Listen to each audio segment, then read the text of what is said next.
shall now go on to a last set of debates, which is going to be led by Dr. Virendra Sagwan, who's going to tell us why biopsy is needed in OCP.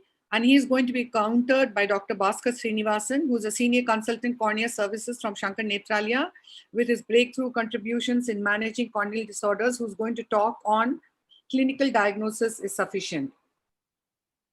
On to you, Dr. Virendra Sagwan. Thank you, Chitraji. And I hope you can see my slides. Yes. So briefly, I'm going to talk about conjunctival biopsy. Is it required for diagnosis of OCP? If you have a patient like this, and if you have seen enough patients of OCP, you really don't need any diagnostic modality. These are, biopsy has no role to play. On the other hand, if you have a patient like this, who seems to be quite okay, but complaints of chronic red eye or chronic irritation, and in his 60s, when you do the staining and you find that there is a quite a moderate amount of ocular surface damage, there is a symblefra or fornix shortening.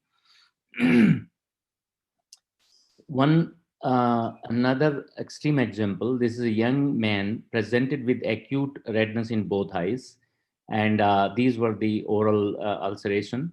So there was a lot of differential diagnosis in the acute phase. When we went back and forth in the history and try to analyze that, it can be some sort of conjunctivitis, it can be variety of other cicatrizing conjunctivitis.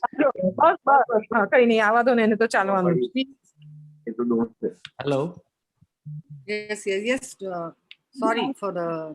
So the diagnosis in the acute phase can be confusing.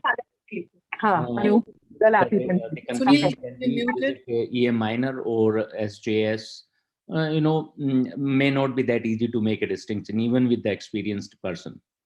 So over a period of time, this patient evolved, and the disease evolved with topical and systemic steroids and other lubricants.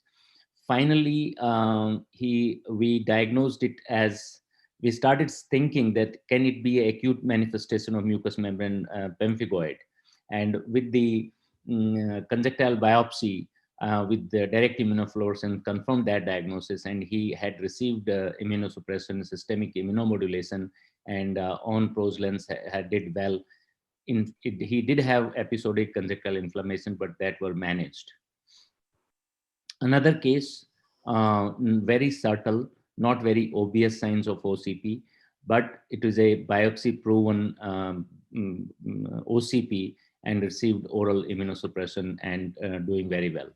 And this is what I mean by when you do biopsy and do the staining with the immunofluorescence, different panel of antibodies, and you can see this apple green birefringence at the basement membrane zone. The reason that you need to monitor these patients, because in about 30 to 40% of these patients have progression in the white eye. They don't have redness, they don't have any symptoms, but they continue to progress. So you need to do the serial photography every visit or in a particular way to monitor them. So the OCP is an autoimmune disease which essentially causes subepithelial blistering and scarring, which is progressive and leads to severe consequences of the ocular surface. And most of the time, if not treated properly, leads to blindness. 80% of these patients with MMP have ocular involvement. 40% progress without conjunctival inflammation. These are systemic association. These are not the only oral, the conjunctival mucosa is not the only thing involved. You get desquamative gingivitis, progressive esophageal scarring, larynx. So you need to ask for these symptoms, skin involvement, and also the genitalial inflammation or the mucosal involvement.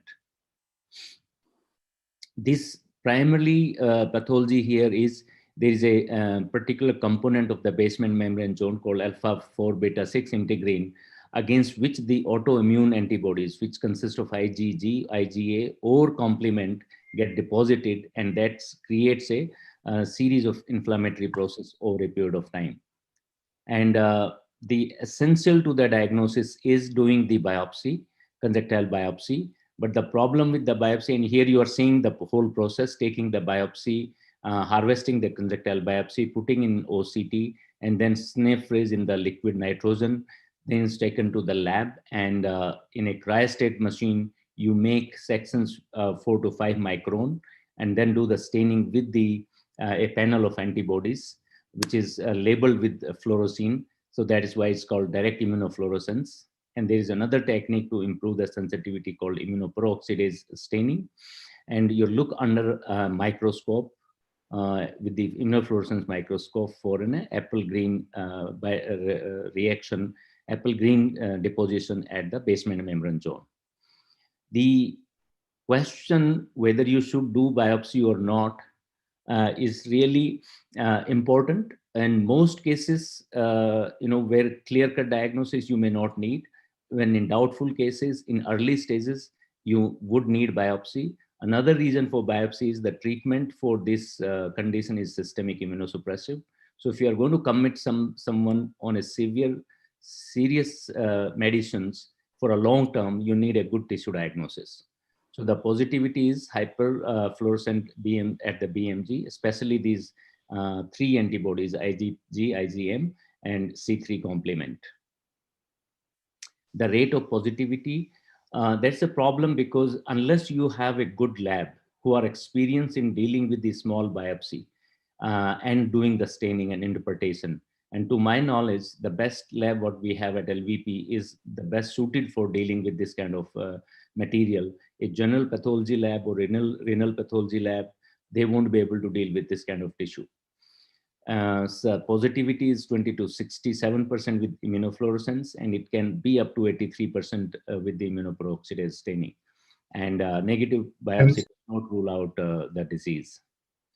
So in summary, to me, in a large selected cases of OCP patient, suspected OCP patient, I would consider and recommend that immunofluorescence should be done in a place where they know how to deal with the tissue and do the interpretation. Thank you very much.